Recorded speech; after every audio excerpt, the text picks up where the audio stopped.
Di antara tanda-tanda Lailatul Qadar itu, di malam Lailatul Qadar tidak akan ada bulan, yang ada hanya bintang. Bahkan bintang-bintang yang di hari-hari biasa dalam setahun itu tidak kelihatan saking jauhnya, maka dia akan mendekat ke bumi sehingga ada ziyadatun nur, ada tambahan cahaya, dan itu diketahui bagi orang-orang yang di tengah lautan atau di tengah gurun pasir.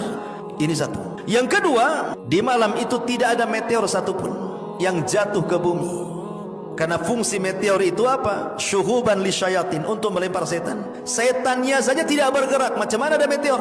Malam itu tidak akan Anda dapati meteor satupun yang jatuh satu dunia ini. Karena malam itu malam salam keselamatan. Kemudian juga yang ketiga, kata Nabi SAW, Lailatul Samha, malamnya tenang-tenang sekali. Ya, tidak terlalu panas, tidak terlalu dingin, bagi yang sehat.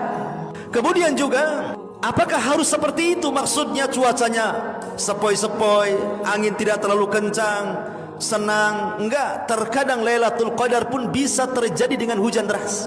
Itu pun tanda Lailatul Qadar. Kenapa? Karena Rasul pernah malamnya Lailatul Qadar, kemudian besoknya Rasul sujud, rupanya Rasul merasakan di dahinya at-tinu wal mah.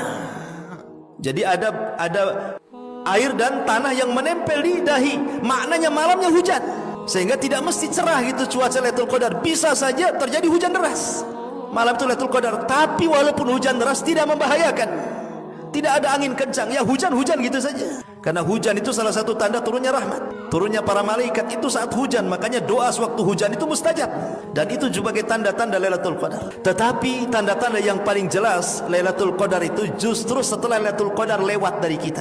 Kapan itu? Di pagi hari.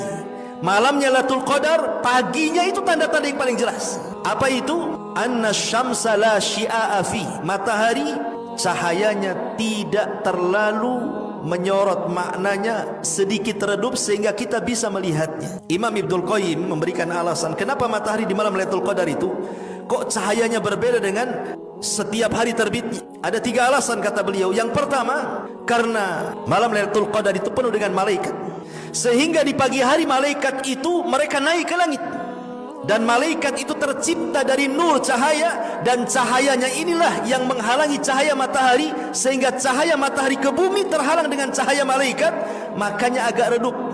Yang kedua, di dalam hadis Nabi SAW, kenapa kita dilarang solat saat terbit dan terbenam? Karena di situ ada 2 tanduk syaitan, dan malam Lailatul Qadar tidak ada setan, sehingga setan tercipta dari api. Kemudian matahari juga punya panas seperti api, sehingga ketika api bertemu dengan cahaya matahari, makanya kemudian silau sekali.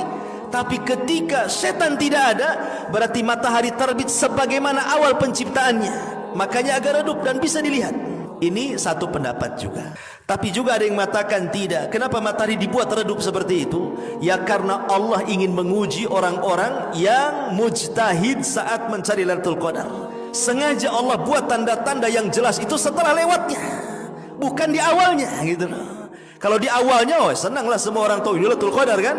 Ketika tanda itu di akhirnya, maka orang akan menyesal, kenapa semalam saya tidak qiyamul lail, kenapa saya tidak baca Quran, kenapa saya tidak berdoa, dan begitu seterusnya. Makanya dibuat tanda-tanda yang paling jelas itu di pagi harinya. Maka hidupkanlah malam Lailatul Qadar itu dengan menghidupkan 10 malam terakhir Ramadan. Tidak mesti 1 malam suntuk, minimalnya ya 2/3 malam atau 1/3 malam. Jangan sampai 1 malam itu terlewatkan tanpa ibadah, gitu maksudnya.